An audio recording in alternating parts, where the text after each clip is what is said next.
আমার দলের প্রথম বক্তা যখন অবহেলাকে সংজ্ঞায়িত করে গেলেন, তখন প্রতিপক্ষের প্রথম বক্তা বিতর্কের এই মঞ্চে উপস্থিত ছিলেন ঠিকই, কিন্তু মন হয়তো ছিল অন্য কোথাও। তাই তিনি বারবার ভিন্ন ভিন্ন সুরে একই গান গেয়ে প্রমাণ করার চেষ্টা করে গেলেন যে সন্তানের মানসিকতা নাকি বৃদ্ধ পিতামাতার প্রতি দায়িত্ব পালনে অবহেলার মূল কারণ নয়। অবহেলার সংজ্ঞায় যেখানে বলছে অবহেলা হচ্ছে প্রদত্ত পরিস্থিতিতে যত্নের অভাব এবং ইচ্ছাকৃত অসতর্কতা, অর্থাৎ বিজ্ঞ প্রতিপক্ষ, অবহেলার প্রশ্ন আসে তখনই যখন আপনি পূর্ণ সামর্থ্য থাকা সত্ত্বেও আপনার বৃদ্ধ পিতামাতার যত্নের প্রতি ছিলেন উদাসীন। যে ছেলেটি শুধুমাত্র টাকার অভাবে বৃদ্ধ মায়ের চিকিৎসা করাতে পারছে না, সে কিন্তু আজকের বিতর্কের বাইরের বিষয় বিজ্ঞ প্রতিপক্ষ, কারণ সে চেষ্টা করেও পরিস্থিতির শিকার। তার মানসিকতার কোনো দোষ নেই, অবহেলার তো কোনো প্রশ্নই আসে না। কিন্তু বৃদ্ধ পিতামাতার প্রতি দায়িত্ব পালনে পূর্ণ সমর্থ হয়েও যদি আপনি তাদেরকে করেন উপেক্ষা, তখনই তাকে আমরা বলবো অবহেলা, যা আপনার মানসিকতারই সমস্যা বিজ্ঞ প্রতিপক্ষ। আমার সন্তান যেন থাকে দুধে ভাতে, অন্তরের এই নিবেদন তো পৃথিবীর সব বাবা মায়ের। অথচ সারাটা দিনের ব্যস্ততা শেষে একটুখানি অবসর পেলেই যেখানে আমাদের ফেসবুক বা হিন্দি সিরিয়ালে ডুব দেওয়ার সময় হয়, সেখানে ফোন দিয়ে মাকে একটিবার জিজ্ঞেস করার সময় হয় না মা ভালো আছে কিনা, বাবাকে জিজ্ঞেস করার সময় পর্যন্ত হয় না ওষুধগুলো ঠিক মতো খাচ্ছে কিনা। এখানে দোষটা কিন্তু বিজাতীয় সংস্কৃতির ধারক ও বাহক হিন্দি সিরিয়াল বা সোশ্যাল মিডিয়া ফেসবুকের আগে আপনারই মানসিকতার বিজ্ঞ প্রতিপক্ষ। একজন সুস্থ মানুষ সর্বোচ্চ 45 ডেল একক পর্যন্ত ব্যথার সম্মুখীন হতে পারে, আর সন্তান জন্মদানের সময় আমাদের মায়েরা যে পরিমাণ ব্যথার সম্মুখীন হন তা 57 ডেল এর কিছু বেশি, যা একজন সুস্থ স্বাভাবিক মানুষকে প্রয়োগ করা হলে অনায়াসে তার 20টি হাড় ভেঙে যাবে। সন্তানের জন্যই যে মায়ের সর্বস্ব বিসর্জন, সন্তান হয়ে সে মায়ের প্রতি যেন আমাদের নিষ্ঠুরতম আচরণ। আর এর পেছনে মানসিকতায় যদি দায়ী না হবে, তাহলে কেন নারায়ণগঞ্জের ফতুল্লা শাসনগাঁও এলাকায় ভরণ পোষণ থেকে বাঁচতে সন্তানদের দ্বারা বস্তাবন্দি অবস্থায় রাস্তায় ফেলে যাওয়া 80 বছর বয়সী বৃদ্ধা হাসিনা বেগম সেদিন মারা গেলেন? কেন জামির উদ্দিন শেখ নামের শতবর্ষী বাবা 5 ছেলের 4 জনের হাতেই মার খেয়ে আজ শয্যাশয়ী? তথ্যসূত্র দৈনিক প্রথম আলো, 13 জুলাই 2018।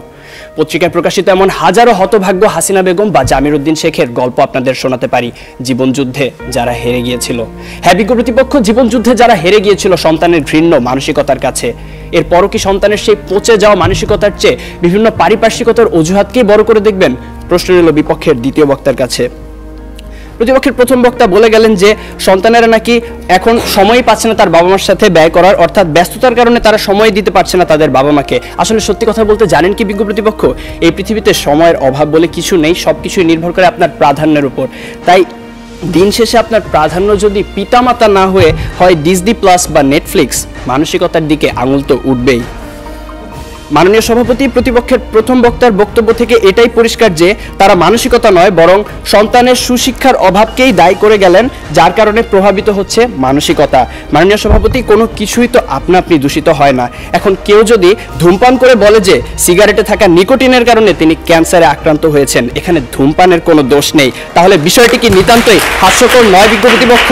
তাই আজ বুঝেই হোক আর না বুঝেই হোক, আপনারা কিন্তু বৃদ্ধ পিতামাতার প্রতি দায়িত্ব পালনের অবহেলার মূল কারণ হিসেবে সেই মানসিকতাকেই দায়ী করে গেলেন। ধন্যবাদ আমাদের সাথে একমত পোষণ করার জন্য। প্রতিপক্ষের প্রথম বক্তার মতে বর্তমান সমাজে বাবা মায়ের মধ্যকার অশান্তি, ঝগড়া ইত্যাদি দেখে অবহেলায় একটি বড় হওয়া একটি সন্তান তো সেগুলোই শিখবে। কিন্তু বিজ্ঞ প্রতিপক্ষ, একই পরিবারে বেড়ে ওঠা 2টি সন্তানের মধ্যে যখন এক ভাই হয় সমাজে উচ্চ প্রতিষ্ঠিত আর আরেক ভাই হয় মাদকাসক্ত বেকার, তখন আপনি কি বলতে চাইছেন যে তাদের বাবা মা তাদের দুরকম শিক্ষা দিয়েছে? অর্থাৎ আমি এটাই বোঝাতে চাইছি যে পরিস্থিতি যেমনই হোক না কেন, ভালো মন্দের বিচার করার মানসিকতা বা বিবেক সে তো আপনারই হাতে। অবাক বিষয় কি জানেন বিজ্ঞ প্রতিপক্ষ, আপনারা যখন এই মঞ্চে দাঁড়িয়ে বৃদ্ধ পিতামাতার প্রতি অবহেলার বিভিন্ন কারণ হিসেবে নানা অজুহাত টেনে আনতে ব্যস্ত, তখন সবকিছুকে বুড়ো আঙুল দেখিয়ে মন্তাজ মিয়া নামের একজন দরিদ্র রিক্সা চালক সম্পূর্ণ অপরিচিত একজন বৃদ্ধকে নিজের বাড়িতে নিয়ে এসে নিজের বাবার মতো যত্নার্থী করছেন গত 5 বছর ধরে। রিক্সা চালক মন্তাজ মিয়ার এই ঘটনা হানিফ সংকেতের ইত্যাদি অনুষ্ঠানে প্রচারিত হয়েছিল। যেখানে অনেক উচ্চশিক্ষিত সচ্ছল ছেলে মেয়েরা অবহেলায় নিজের পিতামাতাকে বৃদ্ধাশ্রমে পাঠিয়ে দিচ্ছে, সেখানে মন্তাজ মিয়া একজন দরিদ্র রিক্সা চালক হয়েও এমন একটি মহৎ কাজ কি করে করতে পারলেন? তার তো ছিল না অর্থবিত্ত, শিক্ষা কিংবা উচ্চ সামাজিক অবস্থান, কিন্তু তবুও তিনি তা পেরেছিলেন কারণ তার ছিল একটি উন্নত মানসিকতা, বর্তমান সময়ে যা বড়ই অপ্রতুল। শেষ করার আগে মনে করিয়ে দিতে চাই, দূরত্ব, সময়ের অভাব, কাজের চাপ, সুশিক্ষার অভাব ইত্যাদি বৃদ্ধ পিতামাতার প্রতি দায়িত্ব পালনের ক্ষেত্রে কিছু দেয়াল মাত্র, মানসিকতাকে বদলালেই যা পেরোনো সম্ভব।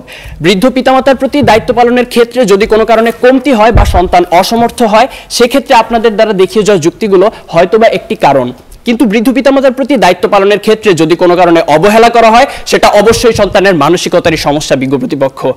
বার্ধক্য মানেই অসহায়ত্ব, একাকিত্ব, মৃত্যু ভয় আর হাজারো রোগ ব্যাধির আনাগোনা।